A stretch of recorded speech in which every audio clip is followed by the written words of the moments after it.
ಓಂ ಸರ್ವತ್ರ ಪ್ರಸಿದ್ಧೋಪದೇಶಾತ್ ಓಂ ಸರ್ವಗೋತ್ತಾ ಚ ದೃಶ್ಯತ್ವಾದ್ಯುಜ್ಜಿತ ಸದಾ ವಿಶ್ವಜೀವಾಂತರತ್ವಾದ್ಯೈಹಿ ಲಿಂಗೈ ಸರ್ವೈ ಯುತಸ್ಸಹಿ.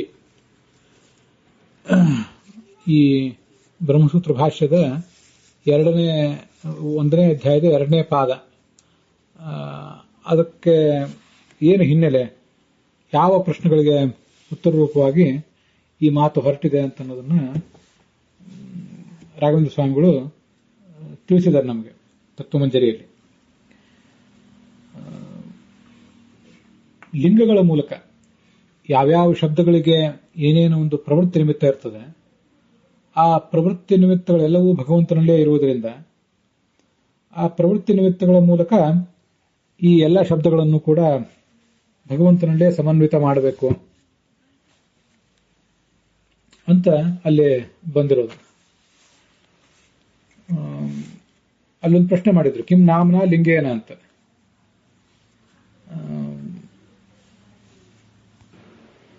ಎಲ್ಲ ಶಬ್ದಗಳು ಕೂಡ ಭಗವಂತನನ್ನು ಹೇಳುವುದರಿಂದ ಆ ಶಬ್ದಗಳಿಗೆ ಏನು ಪ್ರವೃತ್ತಿ ನಿಮಿತ್ತ ಇವೆ ಅವು ಕೂಡ ಭಗವಂತನಲ್ಲೇ ಸಮನ್ವಿತ ಆಗ್ತವೆ ಎಂಬುದಾಗಿ ನಾಮಗಳ ಮೂಲಕ ಲಿಂಗಗಳನ್ನು ಸಮನ್ವಿತ ಮಾಡುವುದು ಒಂದು ಮಾರ್ಗ. ಇನ್ನು 2ನೇ ಮಾರ್ಗ ಲಿಂಗಗಳ ಮೂಲಕ ಲಿಂಗಗಳನ್ನು ಸಮನ್ವಯ ಮಾಡುವುದು. ಒಂದು ಲಿಂಗವನ್ನ ಅಂದ್ರೆ ಪ್ರವೃತ್ತಿ ನಿಮಿತ್ತವನ್ನ ಭಗವಂತನಲ್ಲಿ ಇದೆ ಅಂತ ತೋರಿಸಲಿಕ್ಕೆ ಮತ್ತೊಂದು ಲಿಂಗವನ್ನ ತೋರಿಸುವುದು. ಇವೆರಡು ಮಾರ್ಗ. ಇವೆರಡು ಮಾರ್ಗದಲ್ಲಿ ನೀವು ಯಾವ ಮಾರ್ಗವನ್ನು ಅವಲಂಬಿಸ್ತೀರಿ ಅಂತನ್ನುವುದು ಈ ಹಿಂದೆ ನಮಗೆ ಚರ್ಚೆಗೆ ವಿಷಯ ಆಗಿತ್ತು.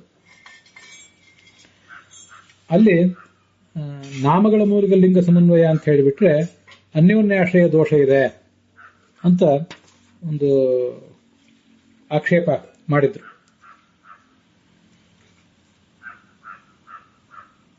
ಯಾಕೆಂದ್ರೆ ಈಗ ಹೇಳ್ತಾ ಇದ್ದೀರಿ ನಾಮದಿಂದ ಲಿಂಗ ಸಮನ್ವಯ ಮಾಡಬೇಕು ಅಂತ, ಹಿಂದಿನ ಪಾದದಲ್ಲಿ ಲಿಂಗದಿಂದ ನಾಮ ಸಮನ್ವಯವನ್ನು ಮಾಡಬೇಕು ಅಂತ ಹೇಳಿದ್ದೀರಿ.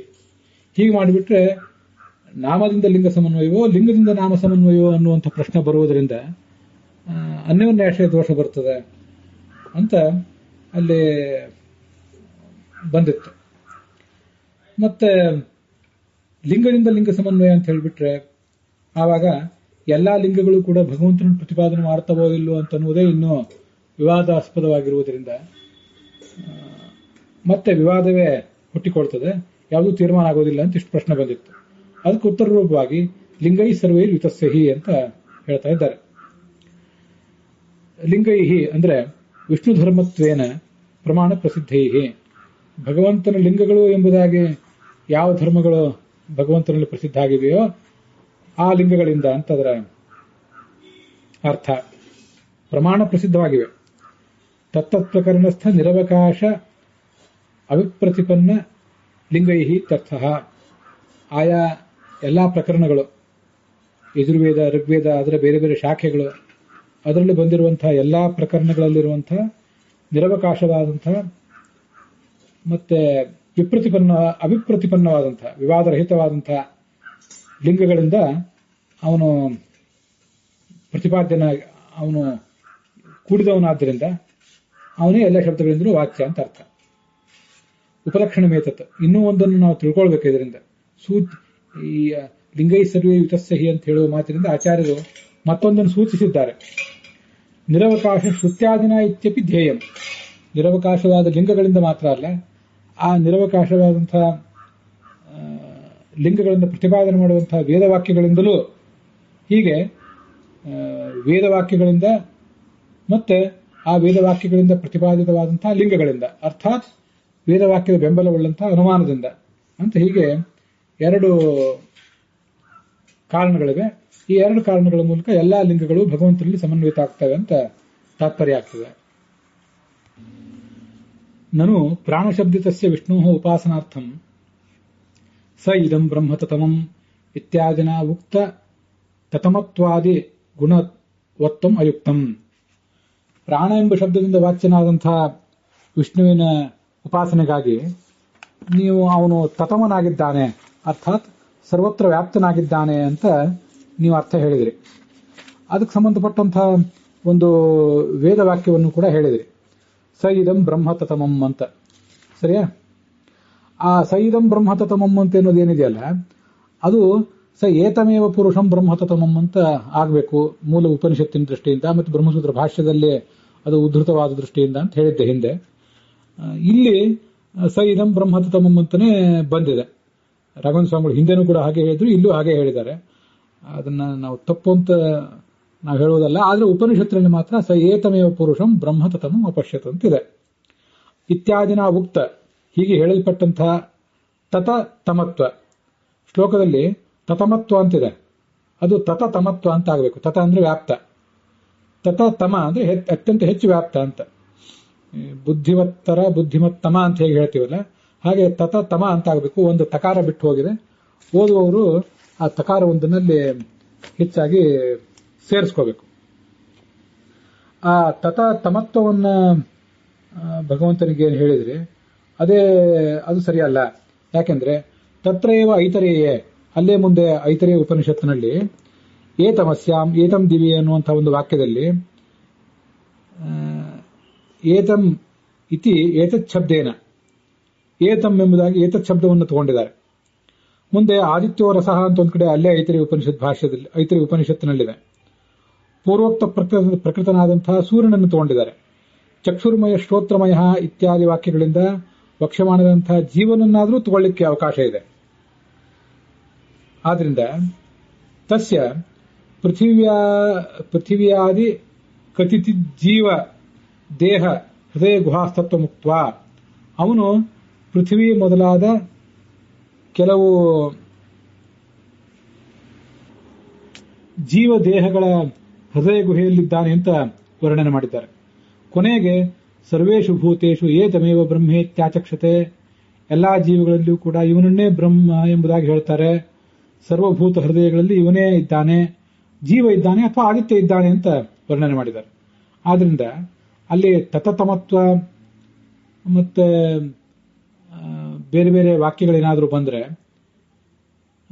ಅದೆಲ್ಲವೂ ಕೂಡ ವಿಷ್ಣುವಿನ ಗುಣ ಅಂತ ತಿಳ್ಕೋಬಾರದು, ಹೊರತು ಆದಿತ್ಯನ ಗುಣ ಅಥವಾ ಜೀವನ ಗುಣ ಅಂತ ತಿಳ್ಕೊಳ್ಬೇಕು.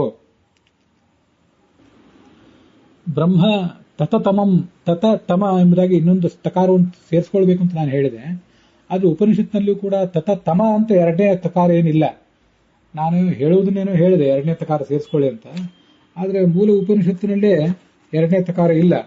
ಹಾಗಾಗಿ ರಾಘವೇಂದ್ರ ಸ್ವಾಮಿ ಹೇಳಿದ್ರಲ್ಲೂ ಕೂಡ ಇತ್ಯಾದಿನ ಉಕ್ತ ತತತಮತ್ವಾದಿ, ಈ 67ನೇ ಗದ್ಯ ಭಾಗ ವ್ಯಾಖ್ಯಾನದ್ದು, ಅಲ್ಲಿ ತತತಮ ಎಂಬುದಾಗಿ ಏನಾಗಬೇಕಾಗಿಲ್ಲ, ತತಮ ಅಂತ ಹೀಗೆ ಇದ್ರೂ ಅದು ಸರಿಯೇ ಇದೆ. ಯಾಕಂದ್ರೆ ಉಪನಿಷತ್ತಿಗೆ ಅನುಗುಣವಾಗಿದೆ. ಅದನ್ನ ತಿದ್ಕೊಳ್ಳೋದು ಸರಿಯಾಗೋದಿಲ್ಲ ಅಂತ ಈಗ ನನಗೆ ಅದನ್ನು ಮುಂದುವರಿಸಿದಾಗ ಅನಿಸ್ತಾ ಇದೆ.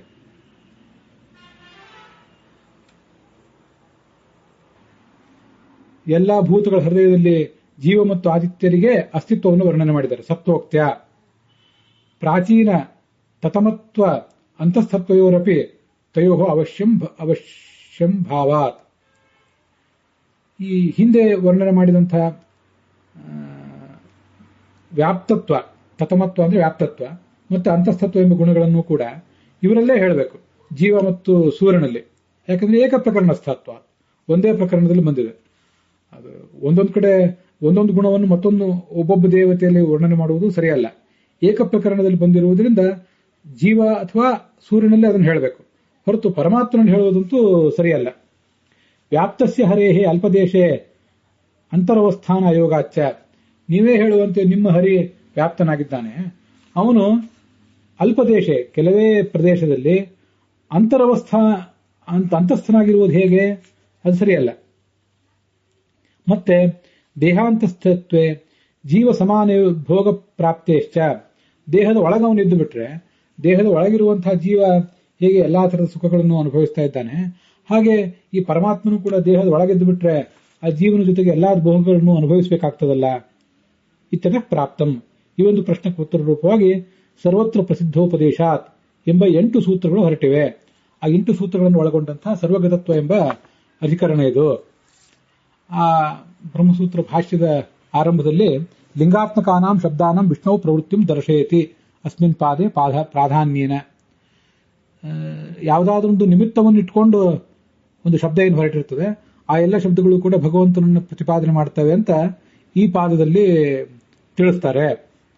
ಪ್ರಾಧಾನ್ಯನ ಹೆಚ್ಚು ಕಡಿಮೆ ಅದನ್ನೇ ತಿಳಿಸ್ತಾರೆ. ಕೆಲವು ಬೇರೆ ಯಾವುದನ್ನಾದ್ರೂ ತಿಳಿಸಬಹುದು. ಬ್ರಹ್ಮ ತತಮಂ ಇತಿ ಸರ್ವಗತತ್ವ ಮುಕ್ತಂ ವಿಷ್ಣೋಃ.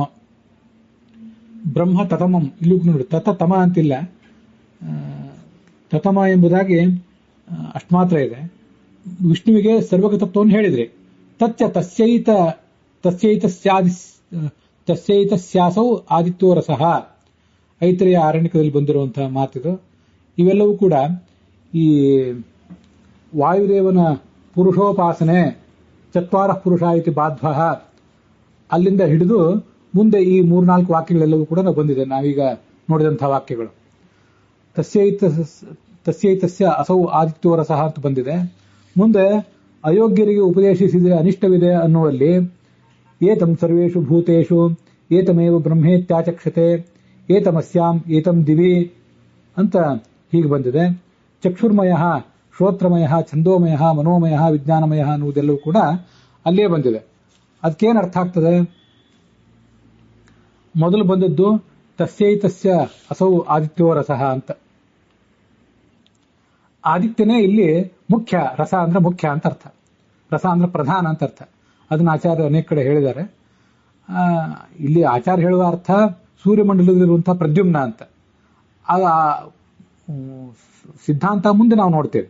ಈಗ ಪೂರ್ವ ಪಕ್ಷದಲ್ಲಿ ಬರ್ತಾ ಇರುವಂತೆ ಸೂರ್ಯನೇ ಮುಖ್ಯ ಅಂತ ಕಾಣಿಸ್ತದೆ ನೋಡಿದರೆ, ಸೂರ್ಯನೇ ಮುಖ್ಯ ಅಂತ. ಮುಂದೆ ಏತಮಸ್ಯಾಂ ಏತಂ ದಿವಿ ಅನ್ನುವಂಥ ಒಂದು ವೇದವಾಕ್ಯ. ಏತಂ ಈ ದೇವತೆಯನ್ನು, ಅಸ್ಯಾಂ ಪೃಥ್ವಿಯಲ್ಲಿ, ಮುಂದೆ ಏತಂ ದಿವಿ ಇವನನ್ನ ಸ್ವರ್ಗದಲ್ಲಿ, ಮುಂದೆ ವಾಯು ಅಂತ ಅಲ್ಲಿದೆ, ಆ ವಾಯುವಿನಲ್ಲಿ ಉಪಾಸನೆ ಮಾಡ್ತಾರೆ. ಏತಂ ಆಕಾಶ ಇವನನ್ನ ಆಕಾಶದಲ್ಲಿ, ಏತಂ ಅಪ್ಸು ನೀರಿನಲ್ಲಿ ಉಪಾಸನೆ ಮಾಡ್ತಾರೆ ಅಂತ ಹೀಗೆಲ್ಲ ಬಂದಿದೆ. ಮುಂದೆ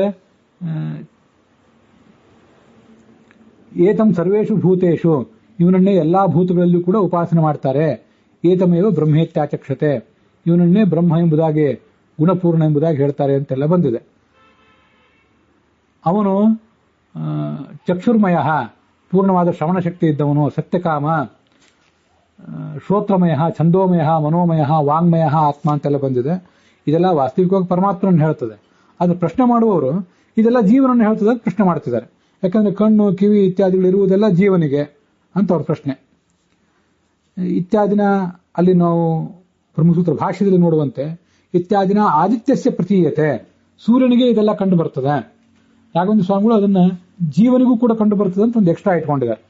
ಅತಃ ಅಬ್ರವೀತ್, ಈ ಪ್ರಶ್ನೆಗೆ ಉತ್ತರ ರೂಪವಾಗಿ ಸರ್ವತ್ರ ಪ್ರಸಿದ್ಧೋಪದೇಶಾತ್ ಎಂಬ ಸೂತ್ರ ಹೊರಟಿದೆ.